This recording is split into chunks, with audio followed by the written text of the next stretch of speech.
챕터 2. 자식들의 권유 요양원의 그림자.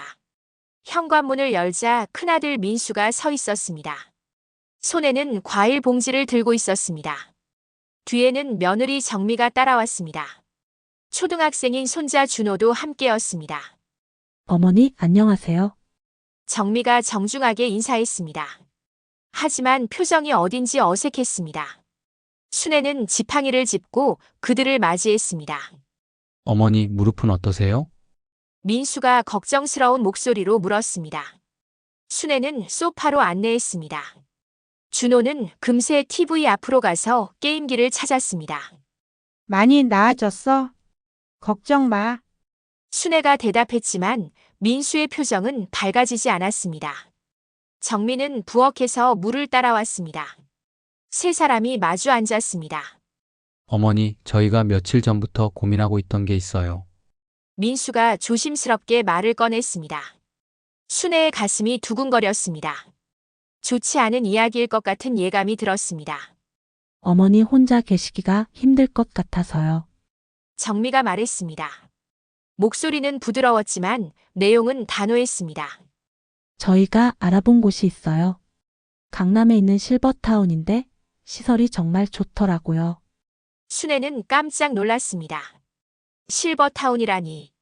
그건 요양원과 다를 게 없었습니다. 아직 괜찮은데 어머니, 현실적으로 생각해 보세요. 지금도 걷기 힘드시잖아요. 만약에 집에서 넘어지시면 어떡해요? 민수의 목소리에 걱정이 섞여 있었습니다. 하지만 순애에게는 다르게 들렸습니다. 자신을 부담스러워한다는 느낌이었습니다. 나는 혼자서도 잘 살 수 있어. 순애가 단호하게 말했습니다. 하지만 목소리가 떨렸습니다. 어머님, 저희도 어머님이 걱정돼서 그래요.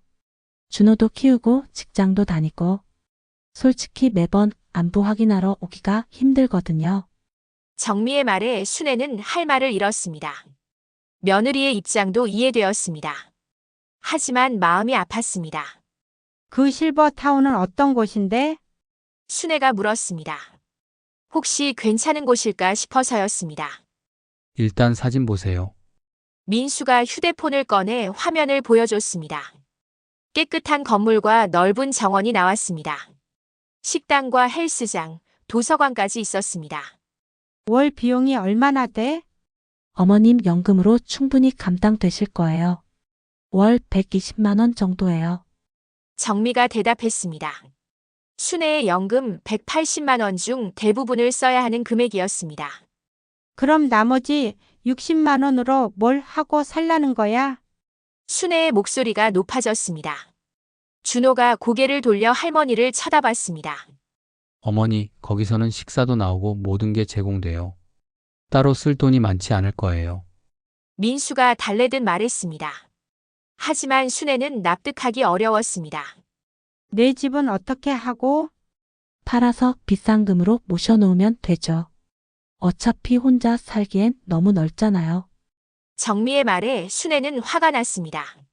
30년 동안 살아온 집을 그냥 팔라는 얘기였습니다. 이 집은 아버지와 함께 장만한 집이야.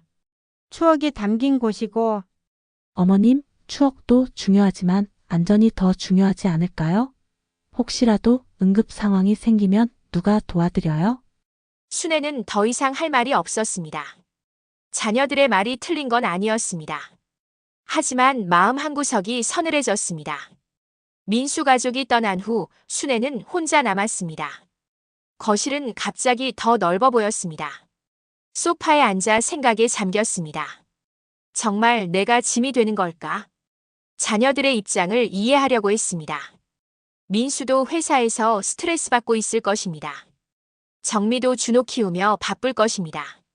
하지만 이해한다고 해서 마음의 상처가 아물지는 않았습니다. 다음 날 오후 둘째 딸 미영이 찾아왔습니다. 간호사인 미영은 바쁜 와중에도 시간을 냈습니다. 엄마 오빠한테 들었어요. 실버타운 이야기. 미영이 바로 본론을 꺼냈습니다. 순애는 딸이 자신을 지지해 줄 거라고 기대했습니다. 미영아, 내 생각은 어떠니? 엄마 저도 오빠 의견에 동의해요. 미영의 대답은 예상과 달랐습니다.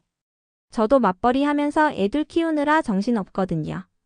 솔직히 엄마 돌봐드릴 여유가 없어요. 미영의 말은 민수보다 더 직접적이었습니다. 순애는 가슴이 막혔습니다. 실버타운이 나쁘다는 게 아니에요. 요즘은 시설도 좋고 또래들과 어울릴 수도 있잖아요. 나는 친구들과 어울리고 싶지 않아.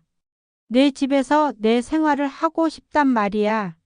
순애의 목소리가 떨렸습니다. 미영은 잠시 말이 없었습니다. 엄마 현실을 받아들이세요. 나이가 들면 누구나 겪는 일이에요. 미영이 일어서며 말했습니다. 일주일만 생각해 보세요. 그리고 답 주세요. 미영이 떠난 후 순애는 완전히 혼자가 되었습니다. 저녁을 차려놓고도 식욕이 없었습니다. 창밖으로 해가 지고 있었습니다. 정말 선택의 여지가 없는 걸까? 순애는 거실을 천천히 둘러봤습니다. 남편과 함께 고른 소파, 자녀들 어렸을 때 사진들, 교직 시절의 기념품들. 이 모든 걸 포기해야 하는 걸까요? 하지만 자녀들 말도 틀리지 않았습니다. 혼자 살기에는 몸이 불편해졌습니다. 응급 상황이 생기면 정말 위험할 수도 있었습니다. 그날 밤 순애는 잠들지 못했습니다. 침대에 누워 천장을 바라보며 생각했습니다. 한번 직접 보러 가볼까? 실버타운이 어떤 곳인지 확인해 보기로 했습니다. 아무것도 모르는 상태에서 결정할 수는 없었습니다. 다음 날 아침 순애는 결심을 굳혔습니다. 자녀들이 권하는 실버타운을 직접 보러 가겠다고 민수에게 전화했습니다. 어머니 정말 좋은 결정이세요. 내일 함께 가봐요. 민수의 목소리가 밝아졌습니다. 하지만 순애의 마음은 여전히 무거웠습니다.